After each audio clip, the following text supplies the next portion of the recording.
prominent Nigerians now clamoring for fundamental change. What's next? They want more actions to be taken, including prosecution of any officer that has been fingered in harassment, killing or maiming of anybody in any part of Nigeria. The ENDSARS protest was like a wake-up call. It looks like the hope that we say we want to see. When the whole ENDSARS movement started, there was a lot of interest, particularly because the issue that was being protested against, it affected a lot of people. It would have affected somebody you knew. Now that resulted in a situation whereby they all stood up and said, oh, let's end this situation. One of the consequences, one of the things that we have seen after the protests is that people have kind of realized how uneducated we are just generally as a people about political affairs. It's not enough to talk on social media. You have to put in the work, when it comes to time to vote. So I don't really see a change in that regard. I see more interest, but I don't see more participation. The nature of a political campaign is that there is a number of things constantly and simultaneously being juggled. For the different stakeholders, there are different things that are important at any given time. For example, for the political stakeholders and international actors or allies, it's your policy stance. How does it affect their businesses, or how does it affect their own interests at any given time? For the electorate, sometimes they're focused on policy, sometimes they're focused on your messaging, sometimes they're focused on just how you look. For voters, the key focus would always depend, would always shift. Remember, in an election, you're talking to every single person and interests always differ from person to person. In any election, one thing that runs through all of the things that you need to focus on at any given time is messaging. You have to ensure that before you even announce your intention, you're clear about your messaging, you're clear about your position. The ENDSARS movement has, increased the interest of Nigerian youths in politics, but interest is not going to take away the apathy that is prevalent. Apathy is still prevalent, and this apathy comes to the fore during electioneering. You see a lot of youth talking about, oh, this should be done, this is what we want, this is how things should be done. But when it comes to voting time, they stay indoors, they don't partake. It's not enough to talk on social media. You have to put in the work, when it comes to time to vote. There needs to be some serious financial backing. Yes, they will be heard, but to what end? That's the question. Why are elections always so expensive? You're talking about constituents. You're talking about catering to the interests and whatever motivations that the public has. It's a larger goal than trying to sell something to a target audience. The nature of a campaign or a political campaign is that everyone is the target audience. You're really trying to speak to a whole state, a whole local government, a whole country. It's bound to be expensive. When it comes to money and politics, you need a lot of money to run politics. If you don't have money, you don't have a chance. Elections are expensive. I don't think that that's a thing that can change. You just have to be prepared, because elections are expensive. I'm not just saying financially. They're expensive in a number of ways. You have to really, really be ready to tap into your network. You have to be able to, grovel in whatever way for funds. You have to be ready emotionally. You just have to be ready in different ways, socially, financially, mentally. So it's expensive on many levels. The votes are being bought from these grassroots guys. It becomes a norm. If I like you as a political godfather, for example, you come to my community, say, oh, I'm going to mobilize people for you. And in return, what do I expect? Goodwill? Promises? Empty promises? No, man. I need the money. What they want is money. Now, that is what is left of our hope, right? So I'm going for a political campaign, yeah, and I do not have money. How do I tell these people at the grassroots level that there is hope? No, they don't want to hear your English and your promises. They've been hearing those promises for over 30 years, over 5 decades, and they don't even want to hear it again. It's fine, let's just continue rolling the way you want to roll. But we are hungry, just give us money. And there's only one reason, because the country is a poor country. When there's poverty in the land, what people want to do is just to eat and be okay. From the elections I've monitored in the past several years, I can say for a fact that most of the people that come out to vote are the lower class Nigerians, and I wouldn't say it's because they feel like, oh, I want my life to be better, that's why I'm coming to vote. It's a function of politics being dominant in the grassroots. Grassroots politics is the live wire of the Nigerian political system. The politicians, they focus on people who are like the lowest rung, who are on the lowest rung on the ladder, and they offer them all forms of things, so those things encourage them to come out to vote. And it's not necessarily because they want to change the country or they believe that if they come out to vote, this is going to change their lives. It's just because their conditions at that point in time is bad, and they feel like, okay, this politician is offering me this material thing that is going to improve my life condition at this point in time. Violence is the last refuge of the incompetent. I can't speak to how true it is or how false it is, but I know that in the context of Nigerian election, it's often the case, and I mean violence. I think that for many reasons, in any growing democracy, in any country with unstable democracy, and as recent events have shown, even in countries that have, solidified their democratic institutions, we've seen that violence can threaten, the order of things. More so in the global south or countries where democracy hasn't exactly taken its roots.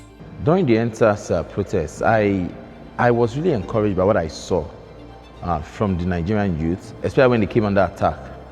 They never backed down. They shielded themselves and they reinforced. It became personal, like I said, and people were like, I'm going to fight blood to blood. I'm going to fight flesh to flesh. Let us face it out, yeah?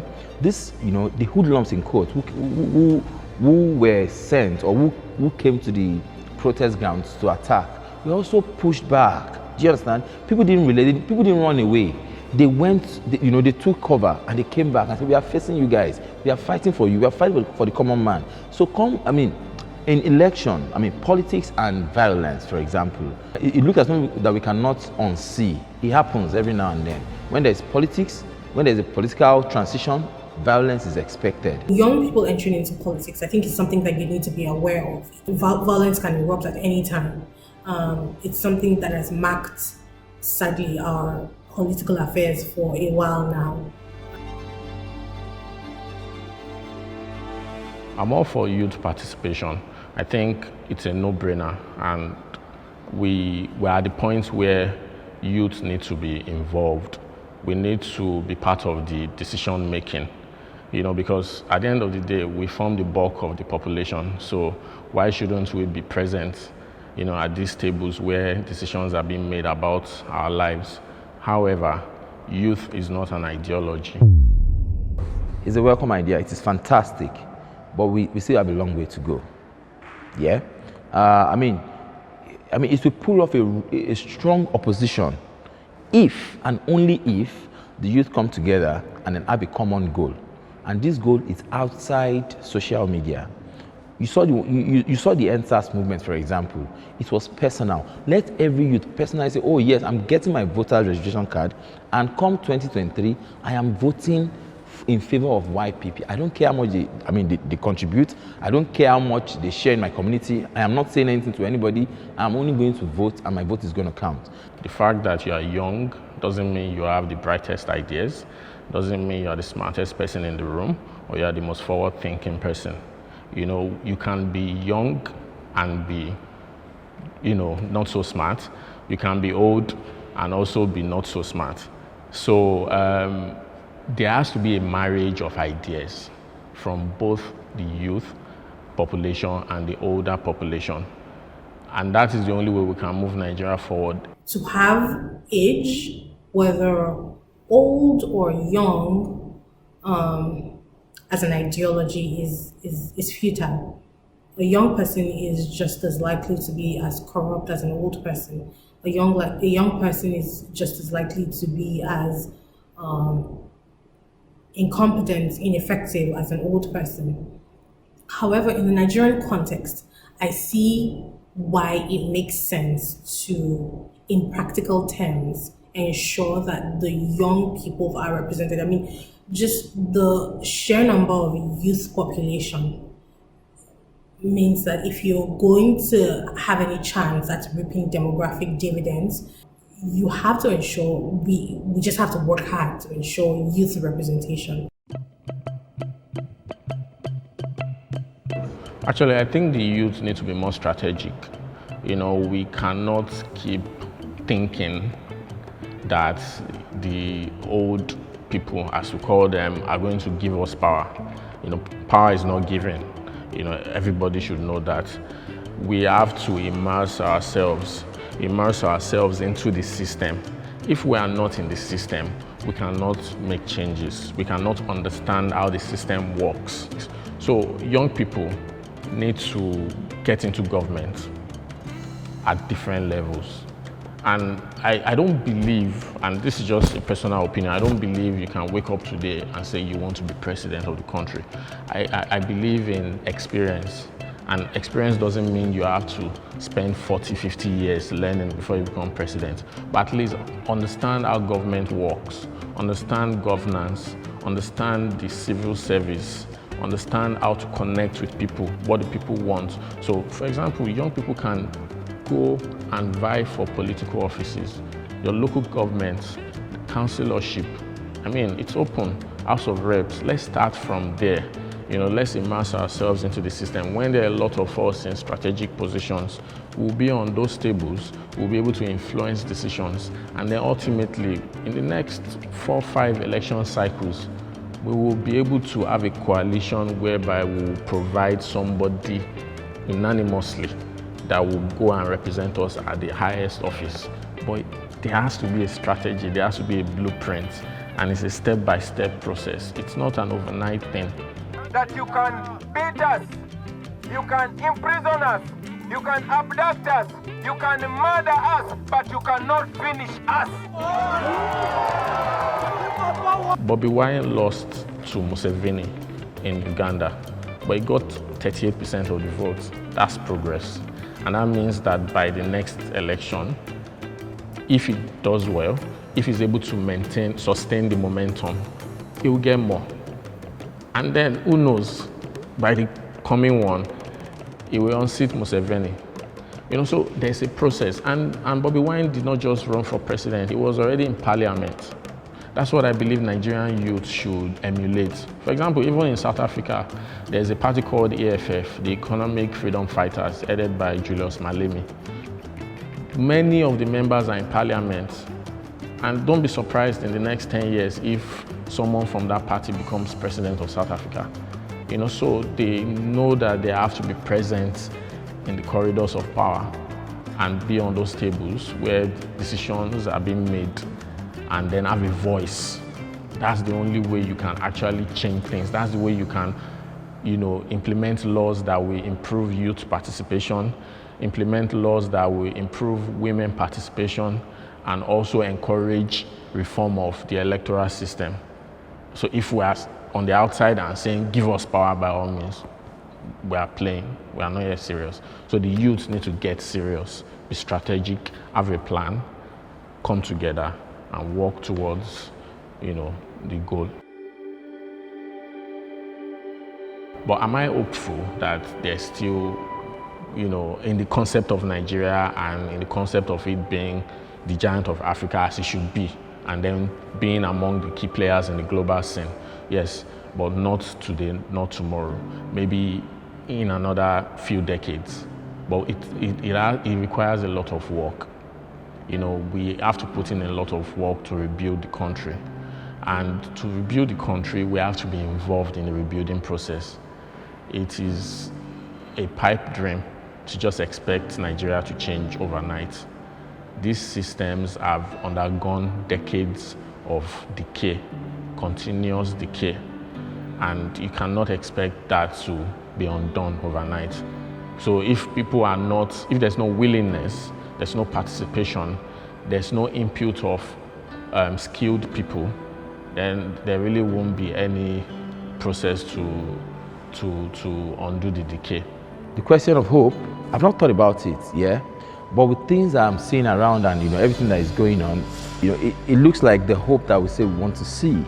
Gen Z and millennials, we need to redefine what it means to be Nigerian. And that would then inform how we approach our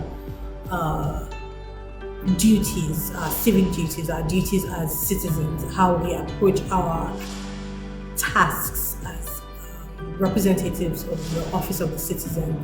And finally, we need to be properly informed. We need to be armed with useful information. What we will see is that in our day-to-day activities and in how our future unravels, we'll be much better citizens than those who, you know, currently lead us. So, Nigerians, the ENDSARS was like a wake-up call. Do not relent. Let the demands be consistent. Togetherness is key. But then what next?